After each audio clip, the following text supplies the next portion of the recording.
Olá, saudação a você que me ouve e me assiste nesse momento.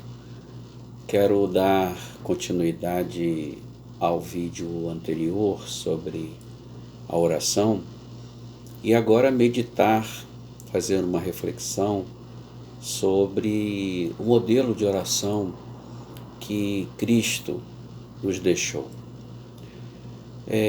Antes de ler essa passagem, que também está em Mateus 6, e a partir do versículo 9, antes de ler, eu gostaria de tocar num ponto que vejo como base de todo o entendimento da palavra do Salvador. Em determinado momento, o Salvador diz que a palavra que ele nos dá é palavra, ou lá ele colocou no plural, né? As palavras que eu vos digo são palavras de espírito e de vida. Então, ele está falando de coisas espirituais e de coisas da vida eterna.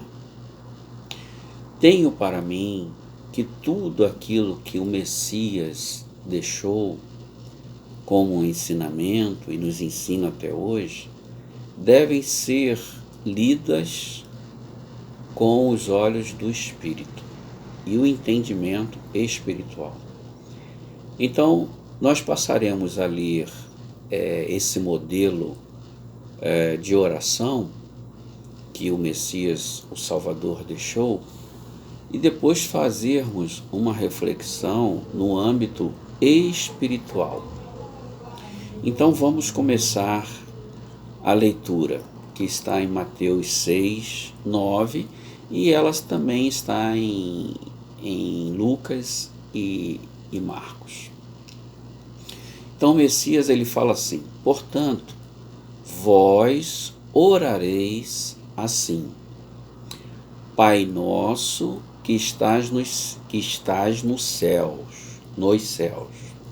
santificado seja o teu nome, venha o teu reino, seja feita a tua vontade, assim na terra como no céu.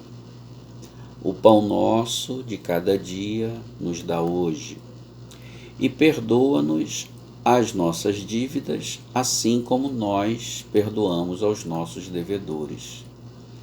E não nos induzas à tentação, mas livra-nos do mal, porque teu é o reino, e o poder, e a glória para sempre. Amém.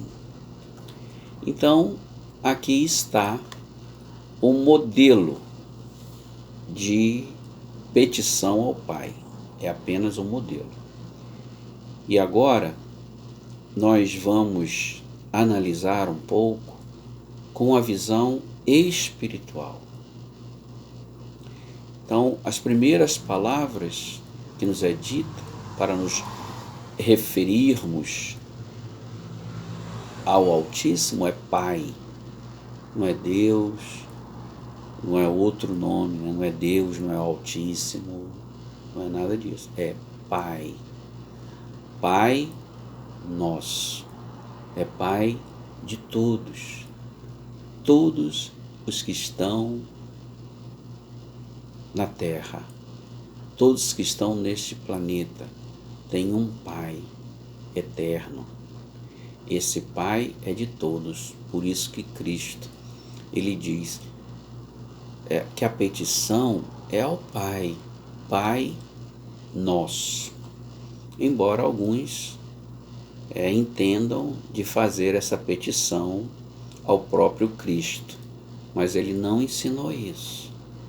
Ele ensinou a nós orarmos ao Pai, Pai nosso, que está onde?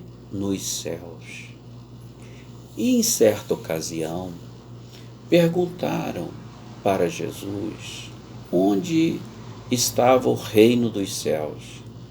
E Jesus falou: o reino dos céus está dentro de vós. Então, onde o Pai deve estar? Dentro de nós. Por isso que está aí dito, não é? Santificado seja o teu nome.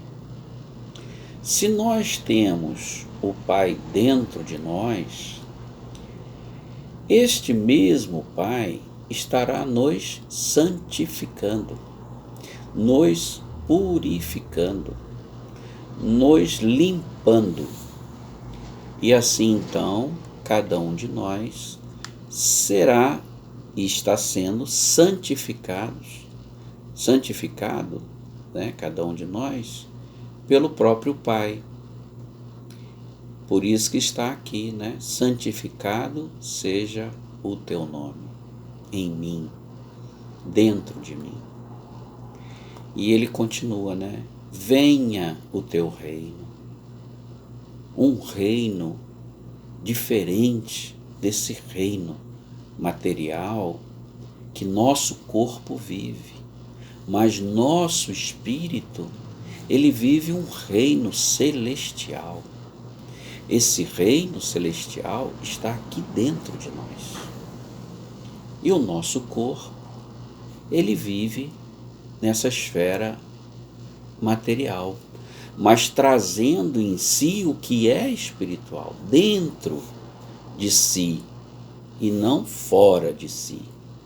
Venha o teu reino, e vindo este reino, Pai, logicamente, vai ser feita a vontade dele.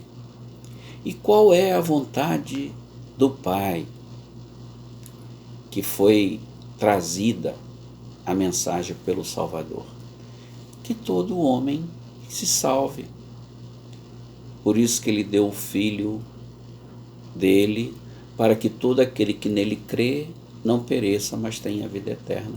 Essa é a vontade do Pai, que creiamos na vida eterna que nos foi trazida pelo seu Filho amado, né? Então, venha a nós o teu reino, seja feita a tua vontade.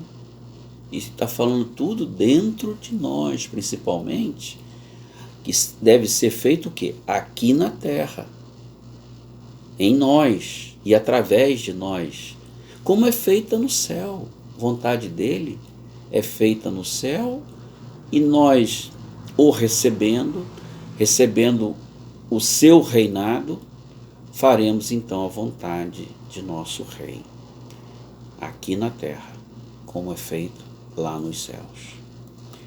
Outra coisa que ele nos diz é: o pão nosso de cada dia nos dá hoje. Quem é o pão vivo que desceu dos céus?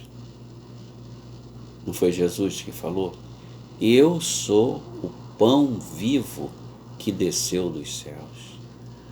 A alimentação divinal. Então, o pão nosso de cada dia nos dá hoje. Esse pão, ele é dado todos os dias. Em algumas versões está: o pão nosso de cada dia nos dai hoje. Não, ele nos dá essa alimentação espiritual para aquele que deseja buscar.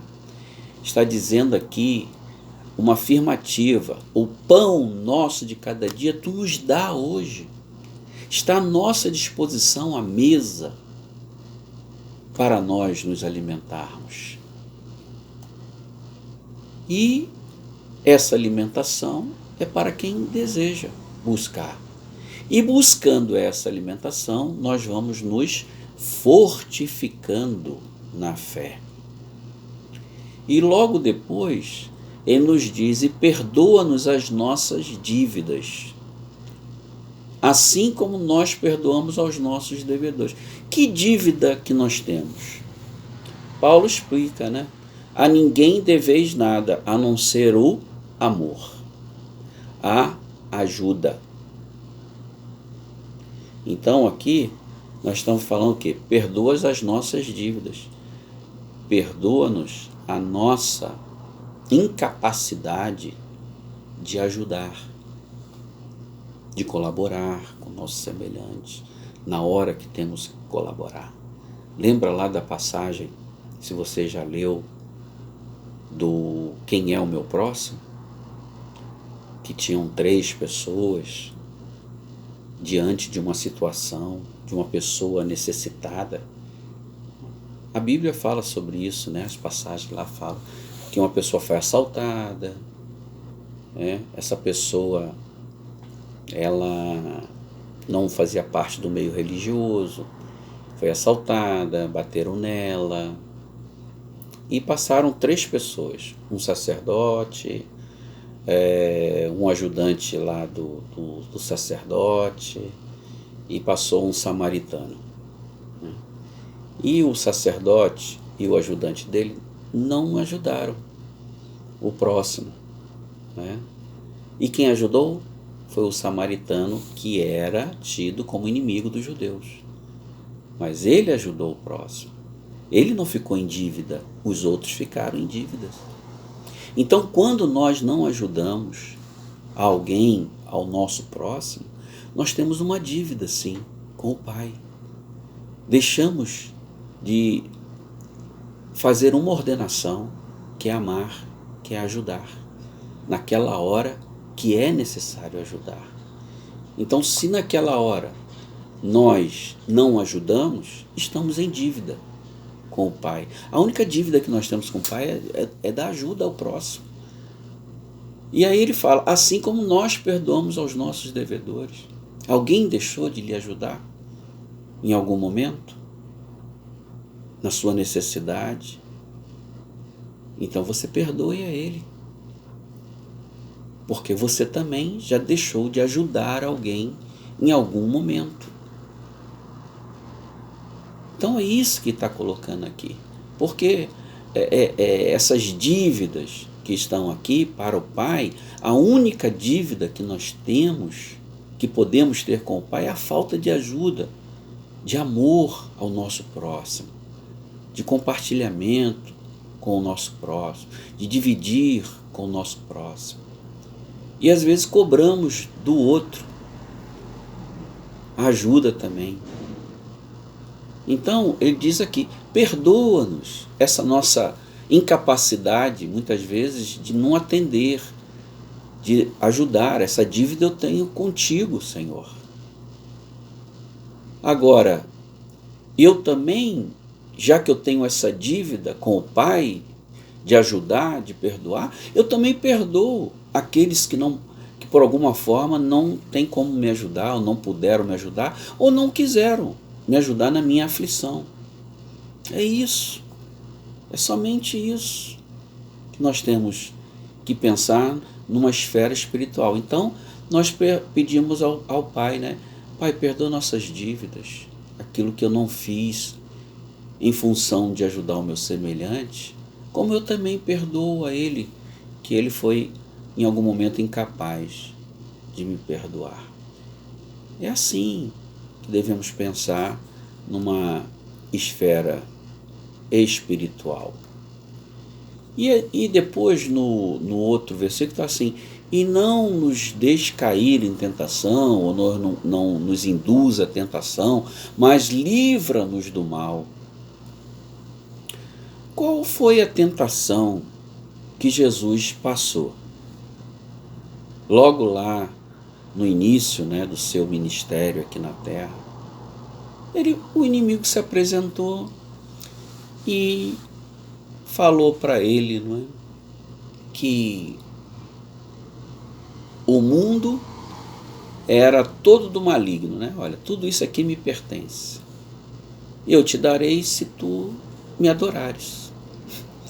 Então veja o inimigo tentando o próprio Filho do Deus Pai a deixar de atender às determinações do Pai e a fé no Pai.